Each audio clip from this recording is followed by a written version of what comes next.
My boyfriend doesn't like to tell me about his past, for example, relationships and stuff. Should I be worried? How to keep the spark alive in a long-term relationship? Do you think it is possible to work through a relationship when the other person has cheated?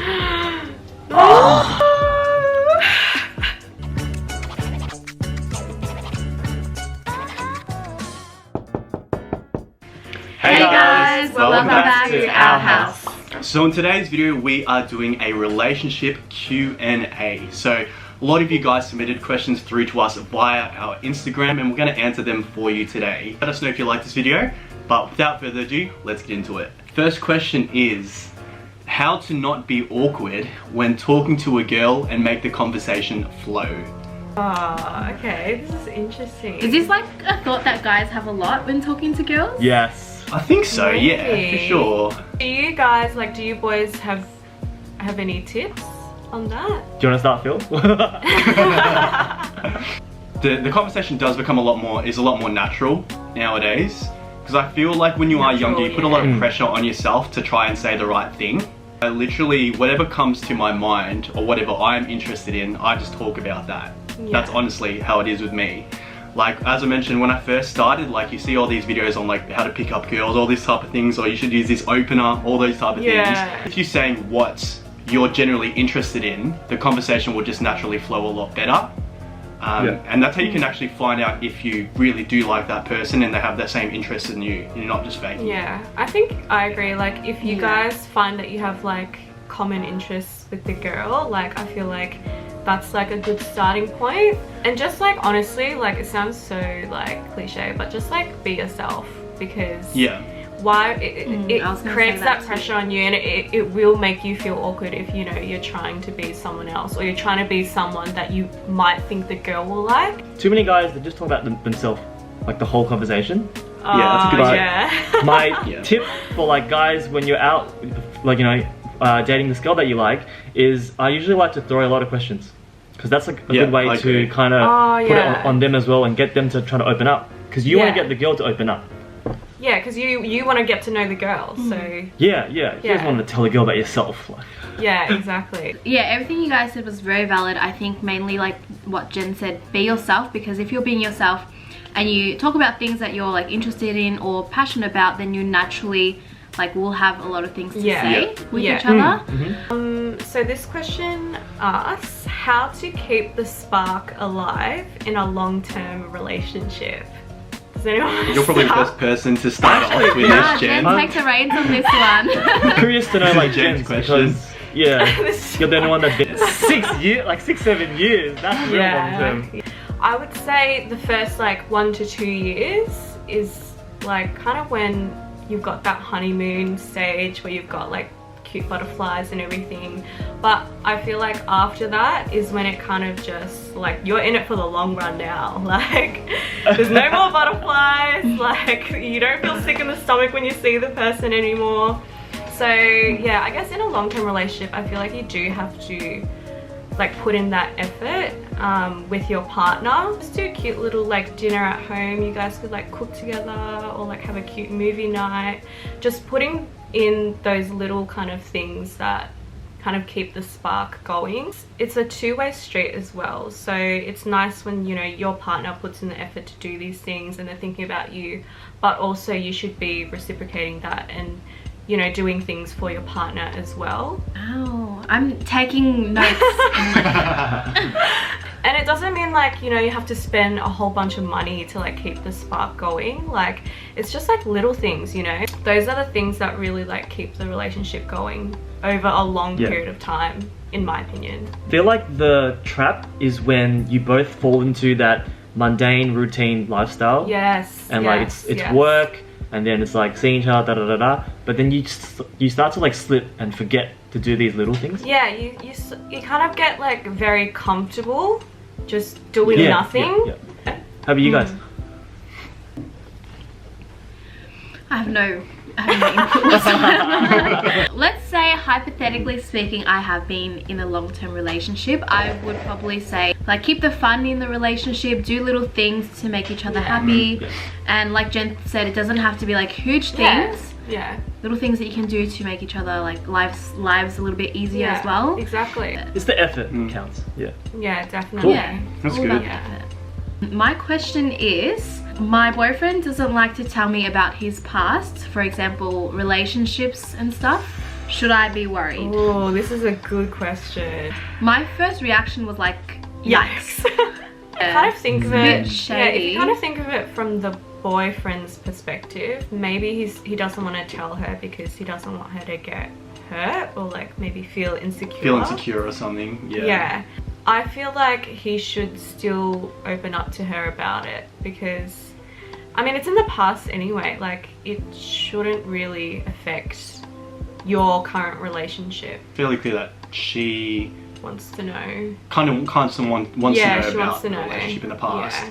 So I think it would be healthy for him to give her a bit of peace of mind. I think it's just a good thing for the long term for sure, for like trust. Yeah. Long term. Like I just feel like she'll just have insecurities or something. It doesn't bring it up.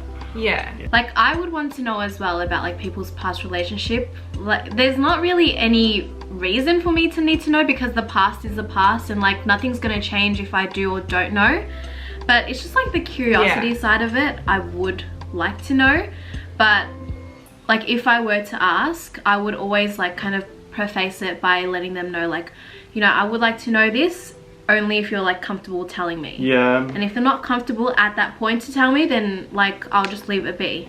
If she is saying that she does want to know and he's saying no, I'm not going to tell you, and like no compromise whatsoever, that's a red flag. I think there always needs to be some sort of like compromise in a relationship. I think the boyfriend should compromise like slightly even. I feel like if she finds out about something that he doesn't tell her, that can just tarnish the relationship as a whole. Yes. Like I'm pretty open with like what I've done in the past and stuff like that, and I feel like that gives a lot of trust straight away. Because they pretty much know a lot about the person early on. They know what they're walking into. I think Whoever you are, tell her. Like, Hopefully that helps you out. So, advice if your boyfriend/girlfriend's family doesn't like you. Oh, this is a hard one. That's hard. Yeah. I'd really like to know the reason why they don't like your partner. Yeah. It's only natural to like, when you're dating someone, of course, you want their family to like you as well. 100%. You know? It just makes things And so not much having easier. that? It's like every chance that you are at your partner's house where the parents are there, maybe like put in the effort to like make conversation with them, say hello. For example, if they're having like a family like dinner and you're over as well, you could bring like, you know, some like a bottle of wine or like a bit of food for them as well, because I feel like parents really appreciate that. And just like help to like clean up after eating and stuff like that as well, do the dishes. Like, that goes a long way for sure. Especially in like Asian households, miss out on those things like once, then they have a bad impression of you for like a while. Yeah, Asian parents just hold on to that. So maybe reach out to your partner and just be really clear and ask them like exactly, if they know exactly why their parents don't like you or their family don't like you, and work on that. Especially because like we're Asian, so around the Asian festivals and stuff like that, just going over and bringing them like flowers or buying them like the moon cake and stuff like that, it means a lot, even though it's small, but it shows them that you care about their son or their daughter enough to like want to impress the parents, you know? So yeah, keep fighting. Good luck. We're all, we're rooting for you. We're supporting you. Yeah. So our next one, we got a really long message. Boyfriend wants to move in with me during engagement, but their parents are really strict and said only after marriage. Her message was a little long, so she sent us a DM and said, to elaborate, her boyfriend does prefer to move out with her to their new home during their engagement to see how they'll go living together. That way they can ensure a smoother marriage. But her parents are very strict and traditional and believe in things like sex after marriage, and she just needs our help, and she supports her boyfriend's idea. My thoughts on like the moving out aspect and marriage stuff is, I always think before you get married to someone for life, you have to live with them. I agree. Yeah, you really only truly know whether you can, you know, spend the rest of your life with this person if you live together. Is it his parents that are strict, or is it her parents? It's hers.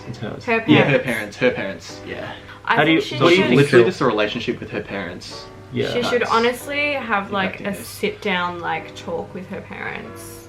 Because at the end of the day, they're engaged. It's not like they've been dating for like 2 months and she wants to move out, you know, they're engaged. I think the best thing would be to sit down with her parents, maybe even have the partner there as well, and really explain to them like how much it would mean for them to live together, because they're starting a new chapter in their life. It's really hard, especially if it is like Asian parents, it's really hard to change like traditional mindset, I find. No, I definitely agree with what Jen is saying, but if it comes to a circumstance, this is personally what I think, if it comes to the stage where they won't budge no matter what, like if I was in that situation, I think I would just have to abide by the parents, to be honest. Really? If worse comes to worse, I think they have to abide by that, but what Jen said I think is the best approach for sure. Yeah. I would go with the opposite, like doing Jen's way, right? But we all know strict Asian parents, they always think that they're gonna know like best, so it turns out like you might not be able to change their mind because so you would rebel. Because you're like not thinking of it like that, more like you're committing your entire life for the rest of your life with someone, right? You need to know for sure that it's like that person and you guys are both going to be like doing it for life. So I know it'll cause a rift with your parents for a while, but I feel like in the end the parents will, I think, will get over it. But it's it really depends how strict the parents are, man. It really depends how strict they are. Like if it was my parents who were like that, like I would just I would, you know, go do my own thing because I knew they would get over it. But if it's like, you know, traditional tiger parents, I don't know, it would be. So it's hard to say. Like obviously I would still speak to my parents and have like a conversation with them, and show them my like opinion and show them why it's so important for me. But at the end of the day, like if they say no still, it's still something that I would want to do and something that I think is important before actually getting married. So even though it's tough, I would probably go against my parents. Yeah, I would go against my parents. I would do the same. But for this person, I don't know. Personally. I guess everyone's different. We don't know. Yeah, everyone's different. But there's always going to be moments where you need to like live for yourself. I know we all respect and we love our parents. But you need to make that choice for yourself because it affects you for the rest of your life, you know? Yeah, because at the end of the day, it's like, it's your life, you know? It's not your parents' life you're living, it's your life, so... Good luck. Good luck, mate. Good luck. Okay, next question. Next question is, do you think it is possible to work through a relationship when the other person has cheated? Will Smith. God damn it. That's tough. God damn it. I know a lot of people try to work through it. Of course, that's the first move. Like, you love your partner, right? And although they made that mistake, and if they acknowledge that they made a mistake, you know, of course you guys are going to try to fight for it. And I think you should fight for it if you guys love each other.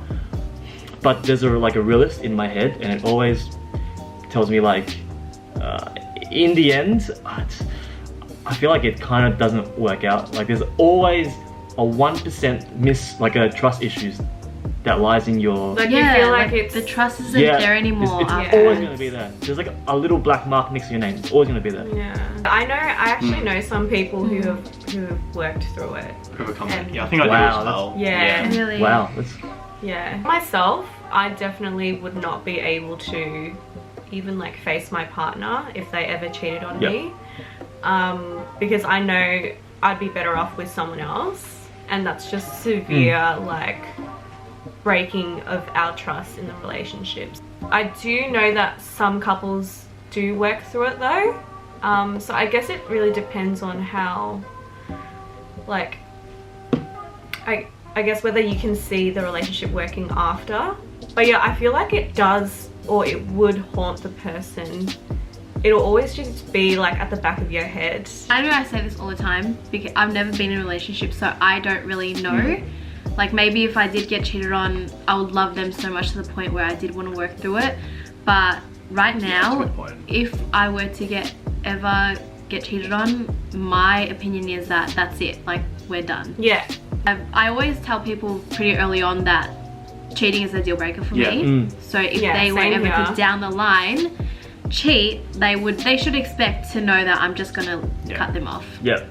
I think I'm honestly the same as Lisa, because for me personally, it takes me a lot for me to invest in someone, and like I'm kind of very picky who, like, if I'm in a relationship with someone at my age now, it's someone who I can see a future with. So if it's if that comes to the point where there is some sort of cheating that does go on, it's just a massive lapse in trust for me personally. I couldn't continue with it personally. But props on the people who do work through props it though. to you like, guys. It's not easy. Yeah, that's amazing. It's not easy. I need some heavy conversations going on. I know. So deep. So tough. The next one's a little bit lighter. How do you stop yourself from Insta stalking your BF's gorgeous ex? Boyfriend's gorgeous ex. Ooh. I think for girls, it's more of a deeper level. Yeah, I would think so, Tell us about it. Like if your boyfriend has a beautiful ex, you know, you can't help but you compare yourself to that person. Yeah. But you have to really remember that, like, at the end of the day, looks aren't everything. Like, looks fade, and what you're left with is like your personality. My opinion is, I think like I will always insta stalk their exes. I don't know, I just can't. Like, I can't stop myself. It's just the curiosity side of things, and I think that's okay because it's so like accessible right now. Like if they're on private, then I'll probably like, oh, okay, they're on private, whatever. If they're public, I'll have a cheeky stalk and like see what he was having before. And to me, I just see it as a compliment. Like if he was with someone that pretty and now he's like, that relationship ended for a reason and he's moving on to like something better, like not in terms of like looks wise, but like compatibility wise, he's moving on to something better. Like that's only a compliment to me. You don't need to, but it is fun. Like I'm not gonna lie, I don't think there's anything wrong with it. A cheeky little stalk. No, I don't think there's anything wrong with it. Yeah, it would probably only be like an issue if you do it like you're all legit the time. stalking, like next level. I don't really know like what you would do to stop yourself. Like I don't have any tips on that. I just probably do it like once or twice and then that's it. So I don't know, block them. Yeah, there's always a block button. I don't think there's anything wrong with it, but me personally, I think it's healthier, I think, to move on. I agree. That's a better option. Like just to, you know, you're just wasting your energy elsewhere. Like I feel like you could use that. There's no need for it. There's no need. Nothing wrong with it, but the best option I think is if you're able to, cut it out or get rid of it if you can. Next question is, do you guys think that girls should make the first move or should guys make the first move? Interesting. Good question. I think it's kind of accepted that guys generally make the first move, but I think it's also becoming more common for girls to make moves as well. I think it's kind of changing.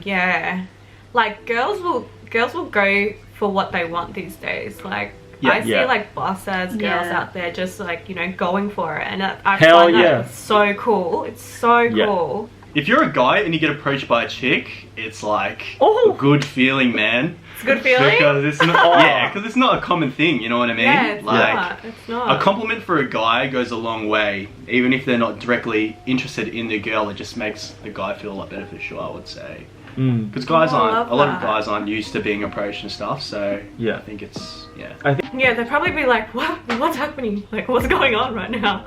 Some girls I heard are like afraid, is if they make the first move, the guy would be intimidated. But I don't think so. I think it's definitely not the case. And it's not the case anymore, I feel like. I don't know, that kind of happened to me. Yeah, I don't know, I mean, I guess it's nice for a guy to make the first move, but then again, like, I make moves for myself and I'm impatient, so if they don't make the first move, then I'll just do it for myself. Yeah, I think for me, when I was younger, like, I always would wait for the guy to like make the first move. I would never ever go out there and like message a guy. Like I would just always like wait for a guy to do it. But now if I was to be single, I would definitely be going for what I want. Like I would not be shy. First, I feel like it would be so much like effort on the guy's side to always be the one messaging. Yeah, first. exactly. Like it should be, I guess, like an even balance. From a guy's perspective, from what you said, Lisa, it's like when a girl expects the guy to make them first move all the time, there's a point where you start to think that they don't have the interest or they aren't feeling the same way. Have you girls ever approached a guy ever? Either of you? I've never. How was it? Were you nervous doing it? So I was so nervous. This is what guys go through, man. I'm just joking. So to answer your question, it's okay for any gender to approach any gender. I agree. Yeah. It's 2020, guys. It's 20 freaking 20. Right. We got a message that asks how to find a boyfriend/girlfriend during ISO when you're not on dating apps. Honestly, I feel like it's like impossible. During ISO, all I got Pretty is hard. like, I think dating apps is the way to go for the next few months. Yeah. It's hard to meet. How can you meet people? You can't. I mean, you could just try like reaching out to people on their normal social media platforms, but then you never really know if that person is looking for a relationship or what their relationship status really is. Yeah, even if you like the person, you can't go on dates. Yeah. Like, it's hard. There's not really a dating scene at the moment because like everyone's just at home. So you would have to do it over Zoom or like FaceTime or something. Just don't even get a boyfriend or girlfriend during this time. Just focus on yourself. That's what I would say, legitimately. Focus on yourself. Focus on yourself. So if you do want a boyfriend or girlfriend during this time, like starting that point, then get on the dating apps. There's nothing wrong with that. Do it. Unless you're like really against it, like. Oh, like don't be embarrassed. Like people are embarrassed. Don't be embarrassed about it. So many people are on dating apps and stuff. Exactly. Yeah, dating apps are normalized now. Yeah, it's so normal now. Yeah. So this person wrote, is it normal to still not be completely over someone you dated? I see he's in a relationship now. We're still friends, but whenever I see him, the feelings come flooding back. Tips on how to get over them. That's hard because staying friends with your ex can be a really it can be really muddled. Like, I wouldn't be able to be honest, be friends with my ex. Yeah, it's hard. It sounds like this person's a really nice person, but really I really feel like there needs to come a point where you have to see your friendship with that guy. Is it worth the pain? This time? Yeah, is it worth the pain? Is it worth it at this time? Yeah. To say that in a few months or maybe like next year when like she's moved on with her life and stuff like that, then they can like, you know, reconnect and be friends again. Yeah. But being friends during this time when all she feels is pain when she sees him happy with another person, I think it's probably personally, I think it's healthier to not be friends with him, to be honest. Yeah. But how to get over them? Tips on how to get over them. Mine would be to like stop the friendship, cut them off. As hard as it seems, it would probably be the most effective way. Yeah, you have to do it for yourself. And it doesn't need to be permanent, it's just for the time where you're healing. Yes. And I guess working on yourself or finding something better, because once you've found the love in yourself, then you know you won't feel that hurt so much more when you do kind of rekindle your friendship down the track. I agree with all of that. What do you think, Phil? I think they've like pretty much said everything, to be honest. Sorry, Billy. I don't know what else I can add on top of that. Like, for some people it's like easier than for them to move on, but if you are someone who's just naturally attached to people or something like that, there's nothing wrong. It's like, you know, you just have to approach it a bit differently. Yeah. So that's all the questions that we have time for today, guys. Thank you for putting in all your questions. We really appreciate it.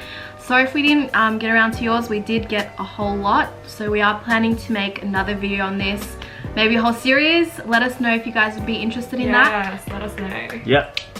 But for now, we hope you enjoyed this video, and we'll see you again really, really soon.